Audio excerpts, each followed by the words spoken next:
Wednesday Night Rugby on Off the Ball. With Vodafone, official sponsors of the Irish rugby team. Team of us. Everyone in.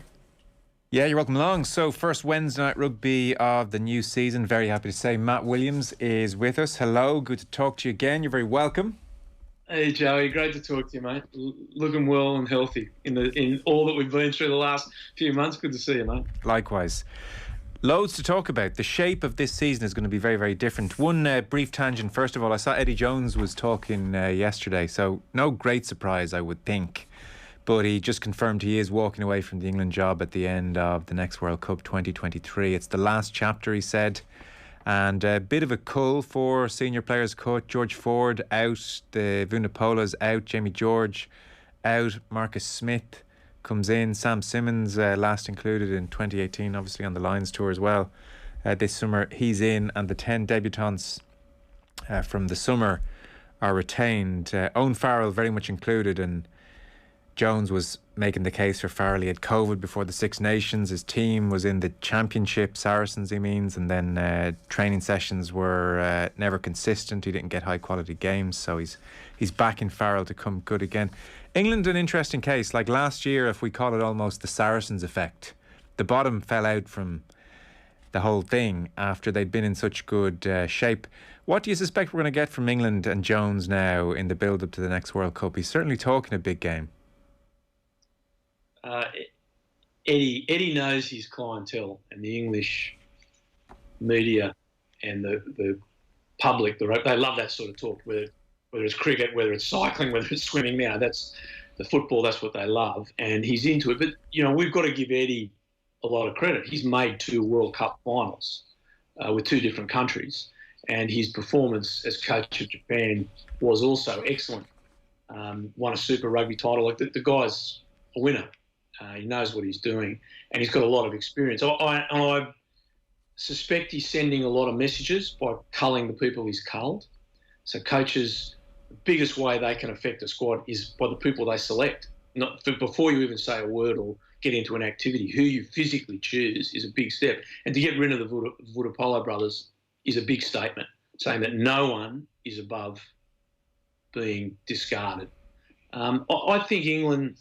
Sorry, Joe, the other part of that is 2 years out from World Cups, Eddie smashes his teams. And he's done that for, right back to in 2001 before the Australian 2003 World Cup. When he took over, he really belted them. And he believes you get them into shape. You've got to have he's got the theory of it. Each player has to get to a certain number of caps to have a successful World Cup, roughly 30. So he's bringing these young guys in. They might have 7 or 8 caps now through the summer. I know they're lower rate caps. And over the next year, they might get 15 or 20. So they're the bottom end of those guys. The reserves will still have around 20 or high teens if they're really going to be in the mix for the World Cup. Never discard Eddie Jones. I've coached against him. I've watched him for too many years. You discard him at your peril. And the other part, Joe, as I've always said to you, don't listen to a word the man says. Yeah. What he's saying is a message to the media, and you just don't listen to him, but observe him very closely. That's where you learn, by watching, not by listening to his words. Yeah. Well, he came out yesterday and billed this now as we've got 5 campaigns until the World Cup, 5 proper windows to get together. So that's where he's at and where he's thinking. He said he's more excited than ever. So that was Eddie Jones yesterday confirming this is his swan song with England, his last 2 years ahead of the next World Cup. So the rugby season, I mean, given COVID and everything, this is almost the first time in some time that we're looking at a season as intended. I mean, it's really interesting, the shape of it, and there has been so much change. It's so striking. Let's start, for instance, and we'll get on to the United Rugby Championship, but for instance, it's worth pointing out to everybody, in Europe, in the Champions Cup and the Challenge Cup, first round is in December. There is no European rugby until December. Now, on the one hand, I'm enticed by the idea of a couple of more knockout games, and that's exciting, but I don't know. I mean, you do think of the rhythms of the season, and we're very much used to October time getting the European ball rolling. It's a great talking point and kind of knits the season together. You've a couple of I guess, more domestic Celtic League type games, and then you've got Europe, and then, depending on that, someone's in crisis or not, and you regroup and you go again, and those December games are always great. So, I mean, it just jumped out to me. I hadn't fully appreciated it during the summer. The new season now, no Europe until December. Yeah, I was exactly the same as you, Joe. I was doing all my plans to be with you and the boys in October to do the TVs we do, and all of a sudden I said, what do you mean there's no games in October? And I think there's a couple of aspects to why that's happened. I think there's been pressure from the other competitions, the domestic competitions, be it the English Premiership, the new United Championship, and the top Caddos, top 14 in France, to say, look, give us a bit of a window where we can get some momentum, because it definitely chops into the other competitions and takes a lot of their steam. So this gives them a good few months without the glaring light of the other competition putting them in a shadow. So I think that's one. The other one, Joe, is money. Like money's always the basis of all these decisions. To have a knockout quarter-final system, as in a home and away, or a 2-round, for want of a better term, that generates a lot of money for the clubs and for the competition. And I think that's the main reason. We all know quarter-final weekend, it's usually 2 weeks after the Six Nations finish. It's my favourite weekend of club rugby of the year, because you've got all these high-quality games. There's a lot riding on the games, and there's so much rugby on the Friday, the Saturday, and the Sunday. It's wonderful. You're going to have that 2 weekends in a row, and that's a big generator. And it's very exciting, but it's also a big generator of revenue. It's a decent payoff for skipping October, isn't it? It definitely is, mate. I think it's the right thing, and I think it also, if you look at it the other way, it allows a lot of sunlight and concentration on the Heineken Cup post Six Nations, and it's really okay. We've got two rounds of pool matches, but wow, we've got a great 6-7 weeks, 2 months of really top level rugby coming into the final. So it's it'll probably kick off. I just think probably usually about the 12th of April, maybe, depending on the weekend, finishing on the 25th of May. So just over 2 months of really top quality. I think it's the best club rugby in the world at that stage of the game. It's absolutely super. So the United Rugby Championship, we have had the Celtic League, we've had the Pro 12, 14, 16, we had a little taste of the Rainbow Cup. Here we go again, the United Rugby Championship. I've spent quite a lot of time trying to figure out the intricacies of this thing. This is complicated. This, unfortunately, is not a tournament that the casual fan can glance at and understand what game means what and for whom.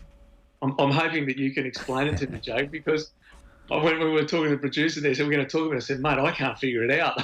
Jay's got to the bottom of it. It is a complicated competition. Yeah. So, South African sides joining Bulls, Stormers, Sharks, Lions joined the previous cohort from Ireland, Wales, Scotland and Italy. So 16 teams divided up into 4 pools, largely along regional grounds. There'll be 6 Interpro games still, I guess, if you're kind of thinking in those terms, like how many Interpros are there? There still will be 6 per team, so 3 home and away, so that's very much preserved. The South African sides will do most of the travelling. They'll be in Europe for kind of 3 and 4 week blocks, and then each of the Northern Hemisphere sides, so each of the Irish sides, for instance, will go down to South Africa once a season and play 2 away games there. Gets underway this weekend. Ulster, Glasgow has a familiar ring to it, obviously, on Friday. Connacht are away to Cardiff. The interest, I suppose, in the new frontier is that Leinster play the Bulls fresh from their Currie Cup win. Jake White, their coach. That's on Saturday, 5:15. Munster play the Sharks, 7:35. They were beaten in the Currie Cup final. Like, one other point just to mention about all of this. So, like, top 8 in the table, when it's put together, will go through to the knockout stages sometime next spring. But just with European qualification, from next year, the South African sides do get into the Champions and Challenge Cups. This will be a bit trickier for all the Irish provinces to get into Europe now, because in effect, and we don't have to labour this point, Matt, because this will get far too into the weeds of tournament protocol, but if you're top of your regional group, you automatically go in. But then even if you finish top 8 in the pool, you mightn't necessarily get in. Top 8 in the overall table, you mightn't necessarily get in because one team from each of these 4 pools has to get in. Suffice to say, the Irish are at a slight disadvantage because they're all playing each other and they're amongst the better sides. But look, that's something we can figure out when we're getting closer to later in the year and things become a bit more apparent. I'm kind of hoping, because I'd say it's hard to follow everything I've just said there, I'm kind of hoping some things, someone explains a card game to you and you're like, I've no idea what the hell you're saying. And then after, you play a couple of hands, you're like, oh, okay, this makes sense. I'm just kind of hoping this starts to make sense somehow. Well, I think there's a couple of points in it, Joe. Like, it's when you have competitions spanning, 2 continents and the number of countries, it's complicated, especially with the number of teams. Like when I was involved in Super Rugby, it was only 12 teams. You played everyone once. That was it. It was really easy, and we got great support. Once they expanded the competition and it got into pools and it got complicated, they lost the people and the numbers dropped. As in bums on seats at games. And that really can't happen here because the domestic competition, especially for Ireland, is so undervalued by the Irish people. We need them to value it more. And the Welsh, and to the Scots, we could probably say the same thing. The Welsh in particular don't put any value on it. Now, it just has to come up. Now, here's the other interesting thing. Those South African teams are top-line teams. The South African teams that came up before the Cheetahs and the Academy, well, they were not top line. They were lower division guys. They were development players. That's not going to be the case with these teams. Second part is you go down to play these guys and their pay. You go down to Tail and play at Shark Park. That's a great life experience. It is one of the best places in the world to play. You play at Ellis Park, Loftus Versfeld, or you play down on the Cape. And I'm saying without COVID, when you can get out and go around, it's a wonderful country. And rugby is their lifeblood, but it is tough, hard rugby. And I can tell you, when Jake White brings a team into Dublin, they've got a game on their hands. These are big, hard, physical guys, and it's a really tough game of rugby. I loved playing the South Africans when I was coaching Super Rugby. It was absolutely brilliant. I think it's great for the Africans because they're getting euros and the exchange rate is brilliant. Money talks, mate. That's why they're there. And the Africans always said when they were in Super Rugby, it's not fair. We've got to go to Australia and New Zealand for a month and you only have to come here for 2 weeks. So we're going to a different competition. Lo and behold, they're doing exactly the same thing. They're going to Europe for a month and the other teams are coming down south for 2 weeks. So the reason all this is happening is money. And be it bums on seats, be it TV, be it sponsorship, it is all about money. But I think it has the potential to really reinvigorate this competition that has been mucked around with too much, as you put out, Joe, the number of names, the changes, sponsorship names. People will get confused. When it's simple, people follow it and they get it, they'll go to it. If they don't, that's what makes the Heineken Cup so great. If they don't support it. A lot of us would have watched several of these teams in the build-up to the Lions test matches. Now, crucially, they were without their Springbok star names. It was fairly average, I would have said, rugby on display. So they're still going to be without their Springbok names because the Rugby Championship is on until, well, I guess October 2nd. So it remains to be seen how many come back and how quickly. But say those sides, those South African sides, without their frontline Springboks, will they still be very competitive and putting it up to the likes of Leinster and Munster and giving us, 1-2 really good games a weekend is enough to hang a tournament on? Yeah. It's a great question, Joe. It's a great question. Without their Springbok players, it's hard to say. Look, we were comparing against the Lions. The Lions is the best of 4 nations, and that's a really great. And that was a talented Lions side. They just played absolutely crap tactics against the Springboks. They were just ridiculous tactics, as the Australians have exposed so greatly how poor the Lions were. But the Lions were a really powerful team. Now, even Leinster and Munster are not on that level. So I think they can, with the Springbok players back involved, I think they can be very competitive games. I think they'll be much, much more competitive than the other countries, as in the Welsh and the Scots and the Italians. I think they will be, especially when they go down there. It's a great challenge. And for the players, it's a great life experience, as I said. It's something, I think we'll get a lot out of it in time. There's still some, especially with COVID, there's still some settling in to do. Yes, no doubt. And I think this side of Christmas, it could take a while for this to settle down into some kind of rhythm or some kind of, we'll get form lines we can rely on because, As I mentioned, South Africans still without their star names. The Rugby Championship is on until October 2nd. I mean, by the way, those South African Springbok players still like stuck, in camp with each other. I mean, the Lions tour feels like 5 years ago at this stage. I can't believe they're just still together and still, on that hamster wheel day after day after day. So who knows what shape they emerge in. So they're in Rugby Championship action till October the 2nd.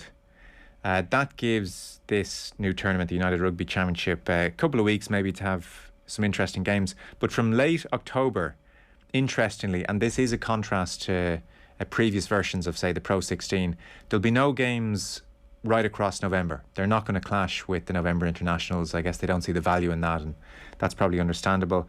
And then, so that's November out, and then we're into European games in December, and then Christmas time obviously is the Interpros. So, I mean, it could be really a glimpse of January before Six Nations, before we get into some kind of rhythm where you have almost everyone, fully stocked and going at each other. That's the only slight concern as I look at the calendar. I'm delighted for the top 14 and all these other tournaments getting their run. I'm not quite sure where the United Rugby Championship gets its run this year anyway. Yeah, the Lions year for the South Africans, and we always say that post-Lions in Europe, the guys have been involved are very tired. Imagine what these poor buggers that have been wearing the green jersey are going to be like.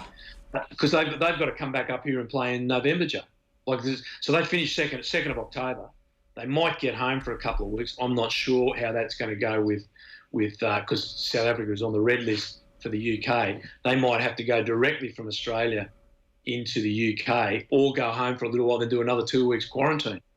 These poor guys have been in this bubble for months and months and months. And we do know through the rugby league in Australia, the guys that have been doing that and the AFL guys, like the mental stress mentally, not so much physically, but the mental stress of being isolated away from families and in hotels for such a long period really, really was a factor. So I think this is a betting in year. Yeah. When all the planning was in place, no one knew what was going to happen.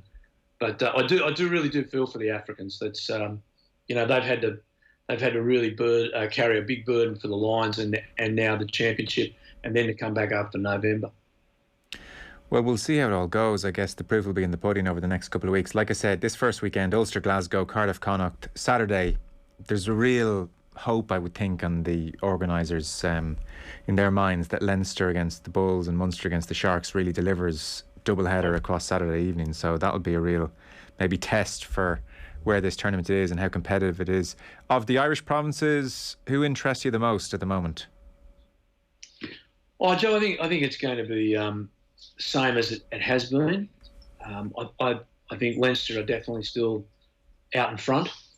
Munster chasing, quality Munster side, not there yet. They're and this is the hard part. I think we've been saying almost the same thing for 5 years with Munster. Semi-finals, playoffs, they get there, they're good, they try their heart out. There's no questioning their courage or their commitment.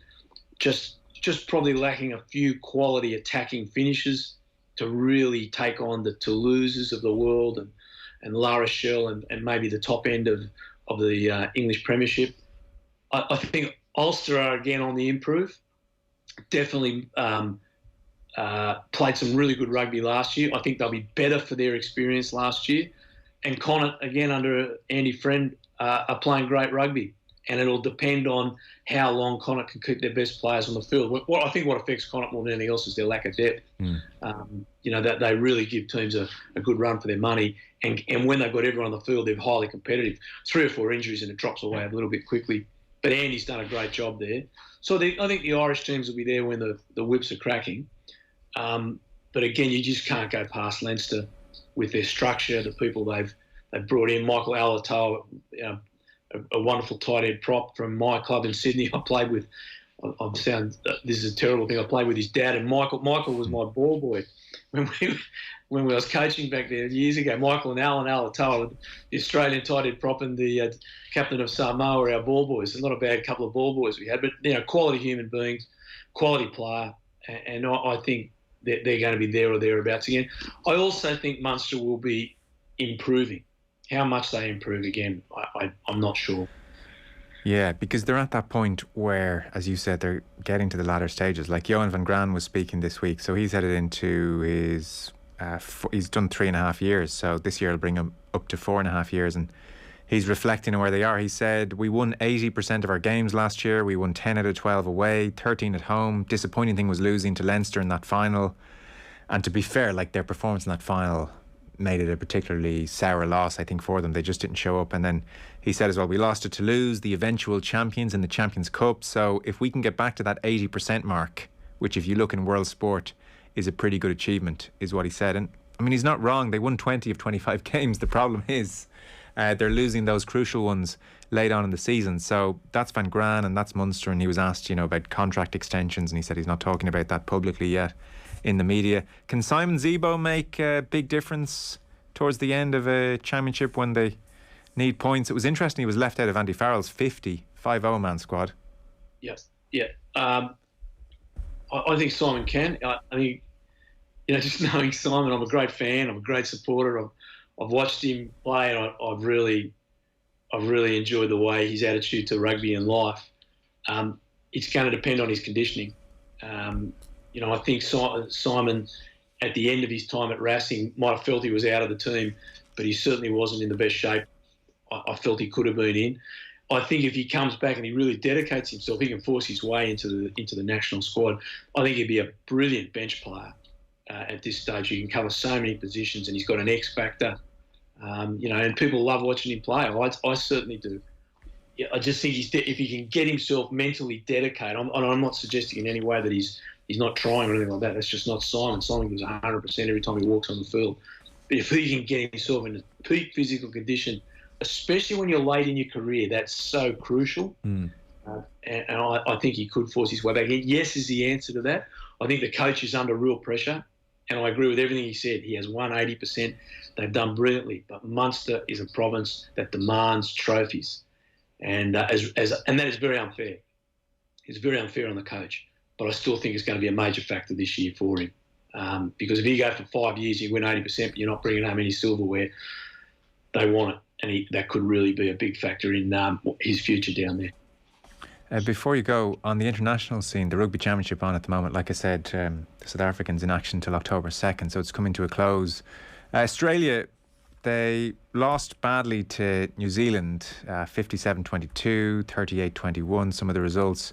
3 losses, I think, to New Zealand. I didn't get to see all of these games, but recently they beat South Africa twice, 28 points to 26 and then 30 points to 17. So Dave Rennie talking this up and saying hopefully it's a sign of things to come. They've got Argentina next up. So Australian rugby, what does this tell us? The defeats to New Zealand, the wins against South Africa.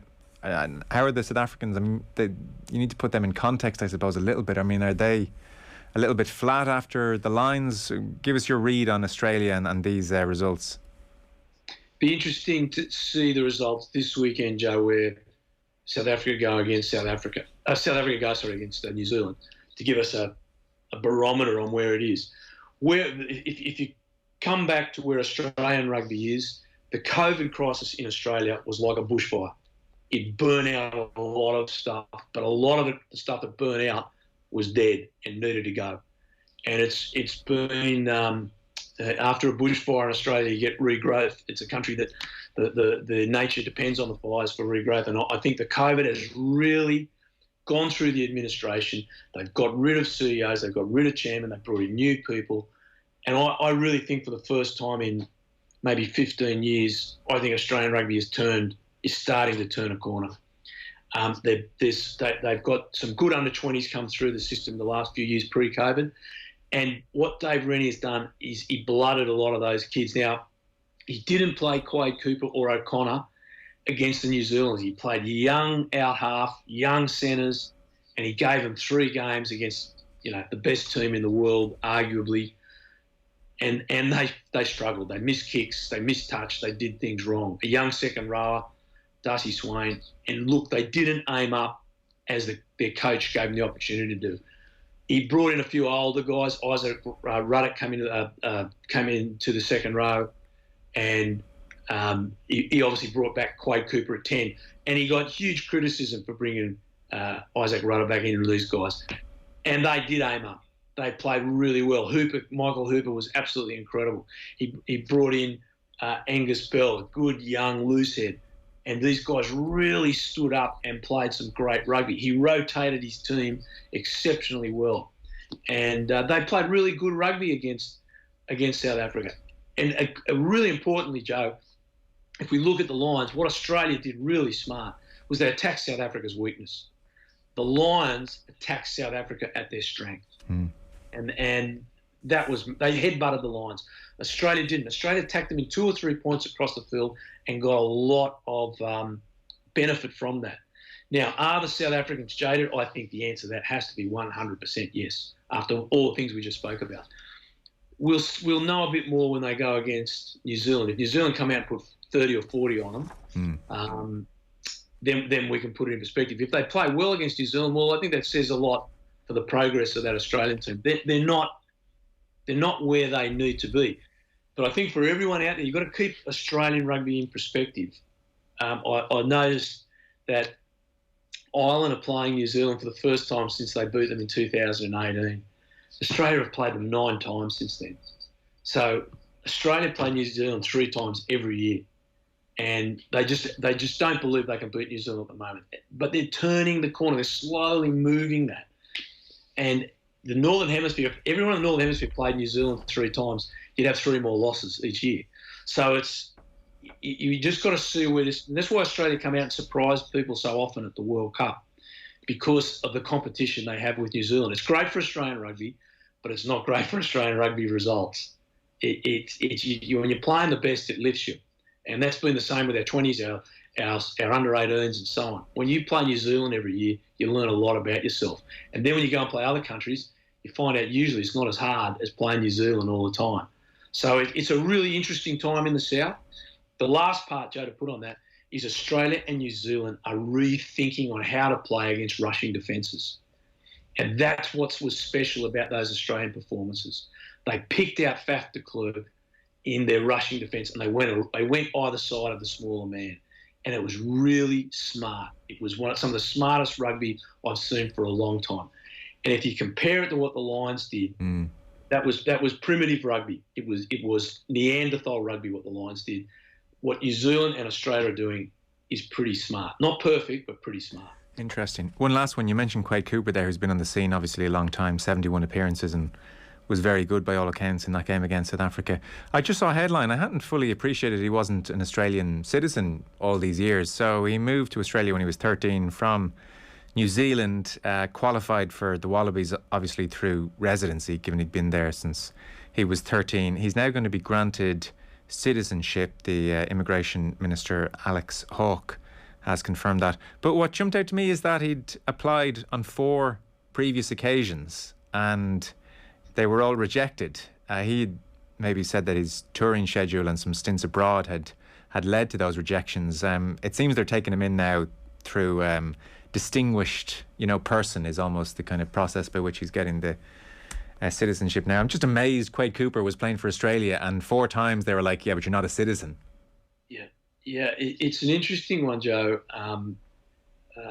Brad Thorne was born in New Zealand, but was in Australia from the age of 4, and lives back in Brisbane now. So there's a lot of that happening. And if you're as an Australian, I can live in New Zealand. I don't need a visa. I can just live in New Zealand, and New Zealanders can live in Australia without a visa.